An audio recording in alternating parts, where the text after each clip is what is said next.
Most of us have already seen this clip, but have you ever wondered what happened afterward? Let me break the whole situation down so you can better understand what went down on that day and the consequences it led. For those who don't know, this confrontation involves a man named James and a couple named Lisa and Robert. What started as a simple act of stenciling Black Lives Matter on James's own wall ended up in a heated exchange between James and the couple who questioned his right to do so. We'll dive deep into the details of the confrontation. I'll share my thoughts on the situation, and we'll follow up with the aftermath of the incident. So, let's get right into it. Is this your property?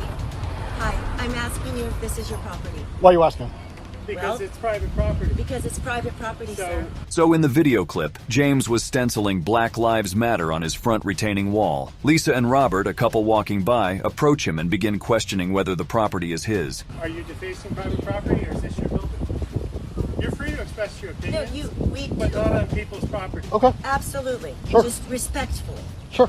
So we're just saying. They seem to be genuinely concerned about whether James is defacing someone else's property. However, the way they handle the situation is less than ideal. Absolutely, your signs and everything, and that's good. This is not the way to do it. Okay. It's private property. But if I did live here and it was my property, this would be absolutely fine. Totally. And you don't know if I live here or if this is my property. We actually do know. That's why we're asking. Oh, really? Because you live here, right? You said so. Because we know the person who does live here. Oh, okay. So Then that's all I we suggest wanted you to call ask. him I'm not or disagreeing with call the you. police.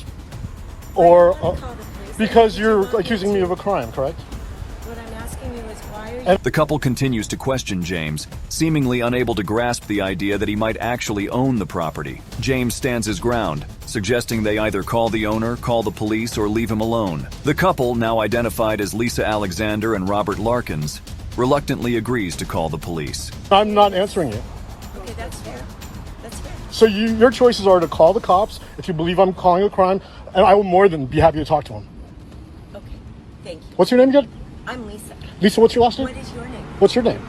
I asked I'm first, not Lisa. committing a crime, What's your name, sir. sir? What's your last name, sir? What is your first name, sir? I'm not answering. I'm not talking to you. You're talking to me. I'm asking you the questions. Well, we're not doing anything illegal. Neither am I. Yes, Actually, you you are are. Because it's actually. Really? private property. Oh, okay. Well, then call the cops. Thank you. We will do so. Lisa and Robert. Yeah. I'll be right here. Okay, thank you, sir. Bye. And that, people, is why Black Lives Matter.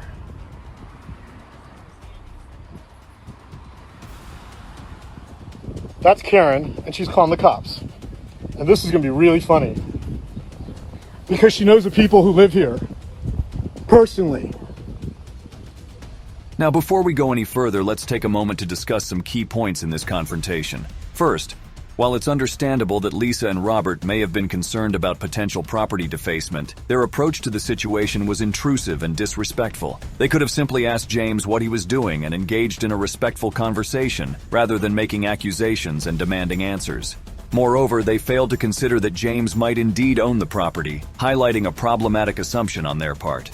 Following this incident, James posted a tweet on Twitter about Lisa and Robert calling the police on him, which quickly went viral with millions of views. A white couple called the police on me, a person of color, for stenciling a #BLM chalk message on my own front retaining wall. Karen lies and says she knows that I don't live in my own house because she knows the person who lives here. The police, upon arriving, recognized James as a resident of the property and left without even getting out of their car. In the days that followed, both Lisa and Robert faced consequences for their actions. Lisa, a skincare CEO, issued an apology to James that reads, "I want to apologize directly to Mr. Juanillo. There are not enough words to describe how truly sorry I am for being disrespectful to him last Tuesday when I made the decision to question him about what he was doing in front of his home. I should have minded my own business. The last 48 hours has taught me that my actions were those of someone who is not aware of the damage caused by being ignorant and naive to racial inequalities. When I watched the video, I am shocked and sad that I behaved the way I did. It was disrespectful to Mr. Juanillo, and I'm deeply sorry for that. I did not realize at the time that my actions were racist and have learned a painful lesson. I am taking a hard look at the meaning behind white privilege and am committed to growing from this experience. I would love to have coffee with Mr. Juanillo in our neighborhood so I can apologize in person and share a dialogue where I can continue to learn and grow and be a better person." Meanwhile, Robert, an employee of financial firm Raymond James, was fired due to the incident. The firm stated that his actions, along with Lisa's, were inconsistent with their values, and that they have a zero-tolerance policy for racism or discrimination of any kind. Lisa's skincare brand, Louisiana Face, also took a hit, as Birchbox, a former distributor of the brand, announced that they had cut ties with the company and would not work with it again in the future. Overall, the consequences for Lisa and Robert were swift and severe. So what can we learn from this confrontation? First, it's important to approach situations like these with respect and open-mindedness. Lisa and Robert's accusatory tone and inability to consider James's perspective only escalated the situation. Had they engaged in a polite conversation, the entire confrontation could have been avoided. Second, it's crucial to recognize the impact of our actions and assumptions. Lisa and Robert's behavior was rooted in ignorance and a lack of understanding of the racial inequalities that exist in our society. Their actions, whether intentional or not, perpetuated harmful stereotypes and ultimately led to a confrontation that should never have happened in the first place. Lastly, this incident serves as a reminder to be mindful of our actions and the consequences they may bring. In today's digital age, a single recorded confrontation can have lasting effects on personal and professional lives. As seen with Lisa and Robert, their actions led to public backlash, lost business opportunities, and even job loss. While it's unfortunate that the incident escalated to the point that it did, it serves as a valuable lesson for all of us on the importance of minding our own business and treating others with respect.